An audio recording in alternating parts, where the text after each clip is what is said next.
Bienvenida o bienvenido a esta exploración. Hoy vamos a meternos, pues de lleno en algo que le pega al bolsillo y, la verdad, a la tranquilidad de muchísima gente en Bogotá. Vamos a hablar de cómo se maneja el dinero en un conjunto residencial. Que es un tema clave, ¿no? Totalmente. Y para guiarnos tenemos un análisis, unos documentos del caso USME 1. Buscan poner en claro números que pues antes se veían como borrosos, como si vieras por un vidrio mojado, ¿sabes? Sí, sí, entiendo. La misión es entender fácil cuánto dinero se supone que debe entrar, cuánto llega de verdad y, muy importante, en qué se usa. A ver, vamos a desenredar esto. Exacto. Y ahí está el punto central, creo yo.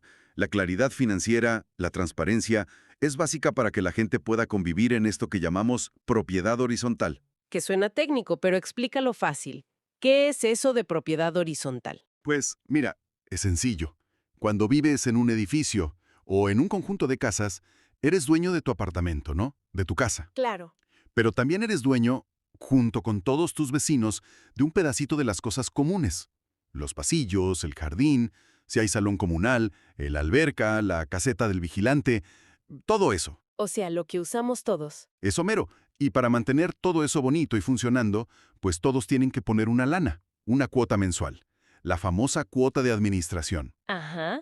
Entonces, entender bien a dónde va esa cuota, pues le da poder a la gente, a los residentes, para saber qué onda, para vigilar que las cosas se hagan bien. Este análisis de USME 1, fíjate, usa gráficos muy visuales, que ahorita vamos a ir platicando, para comparar lo que debería haber pasado con la plata contra lo que de verdad pasó. Como una película de los números, dices. Ándale, algo así. La historia que cuentan las cifras. Bueno, pues arranquemos con lo más básico que muestra este análisis de USME 1. Es una comparación, entre tres cosas: lo que se esperaba recibir de dinero, lo que de verdad entró y lo que se gastó. Imagínense un gráfico con líneas de colores que van avanzando mes a mes. Ok.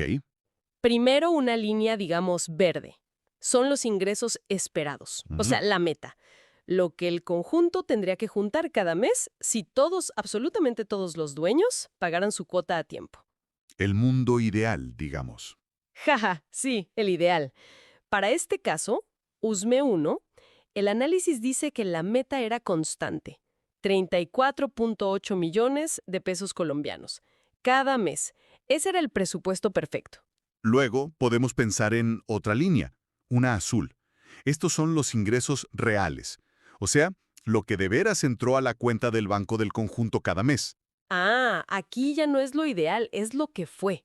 Exacto. Y la diferencia, la distancia entre esa línea verde, lo ideal, y la azul, lo real, bueno, ahí es donde empiezan a verse los problemas, ¿no? Claro, si la línea azul está muy abajo de la verde. Aguas. Falta dinero. ¿Quién sabe por qué? A lo mejor algunos vecinos no están pagando o chance no se está cobrando bien. Pero ese dinero que falta, pues, pega directo. ¿Cómo pega? Pues, menos plata para pagarle al vigilante, o a la señora que hace el aseo, o para arreglar el portón que se descompuso. Lo básico. Entiendo. Y falta una línea, ¿cuál era? La naranja. La de los gastos ejecutados. Aquí se anota todo lo que salió de la cuenta en ese mismo mes. Sueldos, arreglitos, la luz de los pasillos, el agua de las áreas comunes, los honorarios de la administración, todo. Ok, lo que se gastó. Sí. Y si comparas esta línea naranja con la azul, que es lo que entró de verdad, ¿Te das cuenta si gastaron más de lo que tenían? justo. Si la línea naranja se va para arriba y rebasa la azul en un mes, quiere decir que ese mes se gastó más de lo que entró. Operaron en números rojos, como dicen.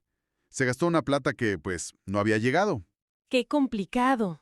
Y lo interesante es ver cómo deberían moverse. Digo, si todo fuera como un relojito, esperarías ver esas líneas más o menos estables, como dice el análisis, casi como rectángulos, mes tras mes. Pero rara vez es así, ¿no? Pues no. Y esas desviaciones, esas subidas y bajadas que no te esperas, son las que cuentan la historia real. Cuando lo que entra de verdad, la línea azul, se queda corta, muy corta comparado con lo esperado, la verde, o cuando los gastos, la naranja, se disparan y superan lo que entró, la azul, pues la calidad de vida en el conjunto se empieza a sentir. Se nota en el día a día. Claro. Y el análisis lo dice muy bien, ¿eh?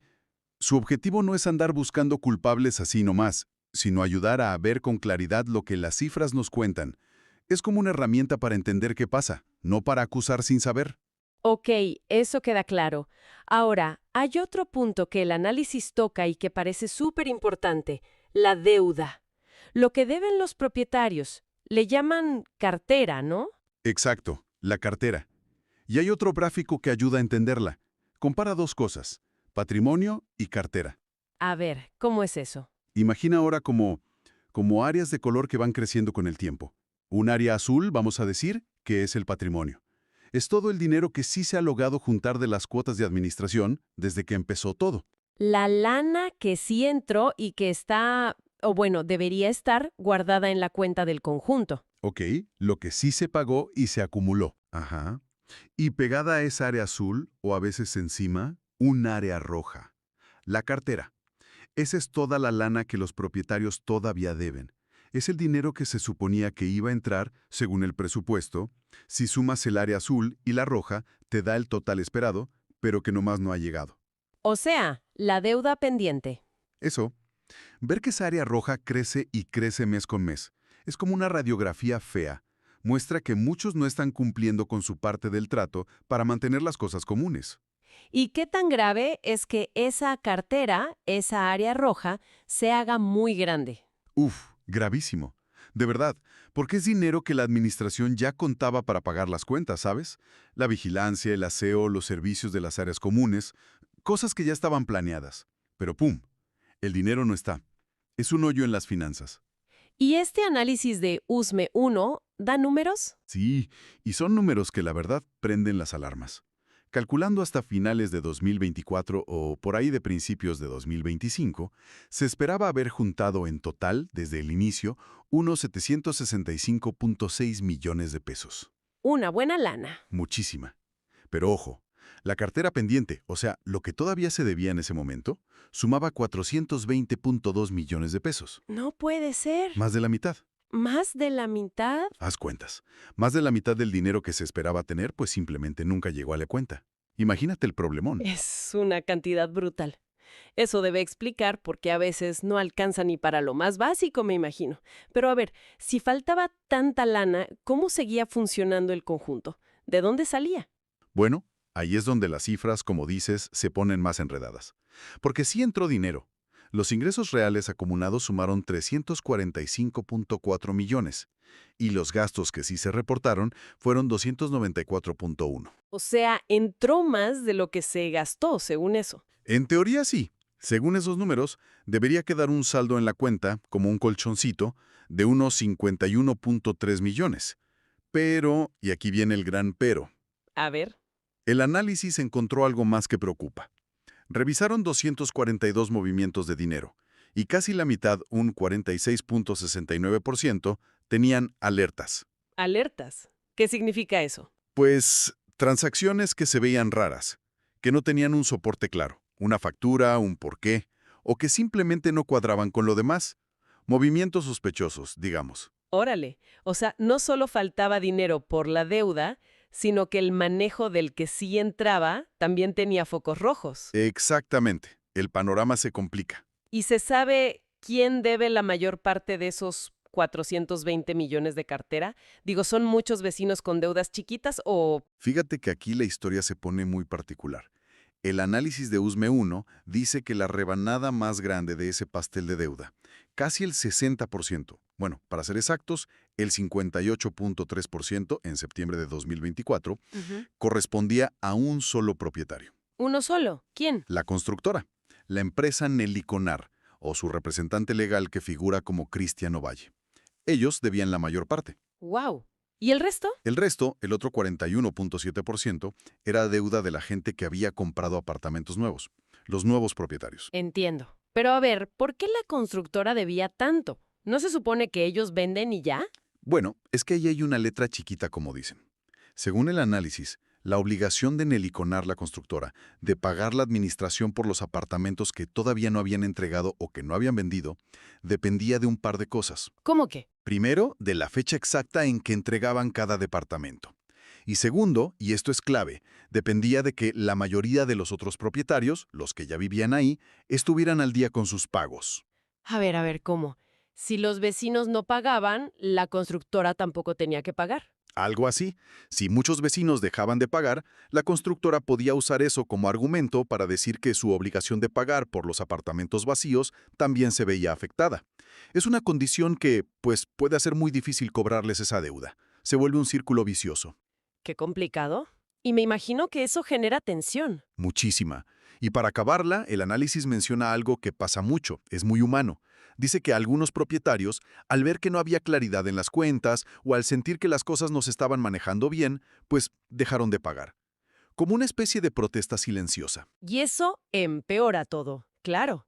Porque si unos no pagan, faltan recursos. Y si faltan recursos, otros se molestan y tampoco pagan. Exacto. Se crea un problema que se alimenta a sí mismo. Y ante todo este enredo, con una deuda gigante de la constructora que parece difícil de cobrar en efectivo, ¿qué propone el análisis? ¿Irse a pleito legal? Pues mira, el análisis propone una salida más pragmática, digamos. Reconoce que es muy complicado, casi imposible, que Nele Conar nomás llegue y ponga un cheque por los 420 millones que debe. Sería muy difícil. Entonces, ¿qué sugiere? Sugiere negociar. Pero no negociar un descuentito o pagos chiquitos. ¿Negociar qué entonces? Negociar que la constructora pague esa deuda, o al menos una parte importante, no con dinero, sino con lo que saben hacer, construyendo. Ah, ¿cómo? Que hagan obras o algo así. Exactamente. Que hagan obras y mejoras que el conjunto necesita con urgencia. El análisis hasta da ejemplos muy concretos. Dicen, oigan, negocien que les hagan una recepción decente para los trabajadores, para los vigilantes, la gente de limpieza. Tiene sentido. O que construyan las rampas y escaleras que hacen falta para conectar bien las torres y las zonas comunes, que parece que quedaron medio mal comunicadas. O que terminen bien las vías de acceso a los estacionamientos, o que reparen daños que la misma construcción dejó pendientes. O sea, usar la deuda para mejorar el lugar. Justo. En lugar de andar persiguiendo un dinero que chance nunca va a llegar completo, pues se consigue algo tangible, algo físico, que beneficia a todos los que viven ahí, y que además le sube el valor al conjunto. Suena lógico. Pero ¿qué tan fácil es lograr un acuerdo así? Que la constructora cumpla y haga las cosas bien. Bueno, ahí está el detalle clave que resalta el análisis. La fuerza está en la comunidad. Para que los propietarios tengan de verdad poder en esa negociación, para poder exigirle calidad y cumplimiento a la constructora. ¿Qué se necesita? Es fundamental que los demás vecinos, sobre todo esos nuevos compradores, que también deben dinero, se pongan al día. Si la mayoría de la comunidad demuestra que está cumpliendo, que está pagando lo suyo, La exigencia hacia la constructora tiene más peso. muchísimo más peso. Como dicen, la unión hace la fuerza. Y en este caso, aplica literal, en la mesa de negociación. Si la comunidad está unida y al corriente, puede negociar desde una posición mucho más fuerte. Entendido. Es una estrategia interesante.